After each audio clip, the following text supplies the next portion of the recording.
Hi guys! Ako nga pala si Joe, isang factory worker dito sa Pinas.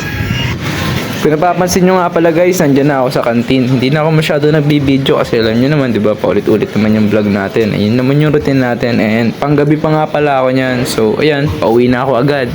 And naglalakad tayo at magandang sikat ng araw.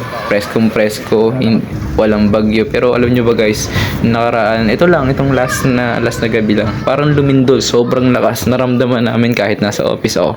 Pero ayun, patuloy pa rin ang buhay. Nga guys, napapansin nyo dyan, transition na lang tayo. Para naman kahit pa paano bago sa mga mata nyo. And andyan na ako sa bahay.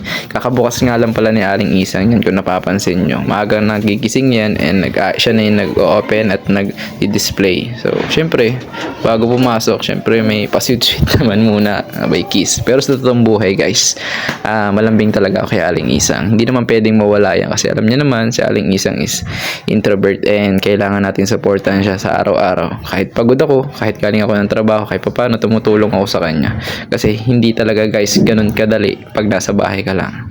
At kahit paano dapat nandun yung suporta mo as partner. So ayun, bago kami kumain or mag-almusal, ganyan ang ginagawa namin. Pero ayun, syempre, tamang sweet-sweetan lang muna, konting biruan, konting kulitan. Dapat hindi pwedeng mawala yan sa isang relasyon. Kahit paano, di ba? Yan yung nagpapabigay ng buhay sa bawat isa. Yan, konting lambing ko, kulit-kulitin mo as partner, di ba? Yan, kung napapansin nyo guys, dyan sa may ibabaw, nilalagay namin yung mga box dyan kasi nga, inaangat-angat ko yan kasi nga wawalisan. So, syempre, pagkatapos namin sa may tindahan, doon naman kami sa kusina. So, tamang punas-punas lang si Aling Isang kasi hindi naman masyadong ganun kadumi. At kung napapansin nyo guys, dyan sa video is ako ay nagluto ng itlog. So, magbo-boiled egg ako kasi nga, nakaraan naman, kumain naman ako ng kanin. Nung kagabi lang, kumain ako ng kanin.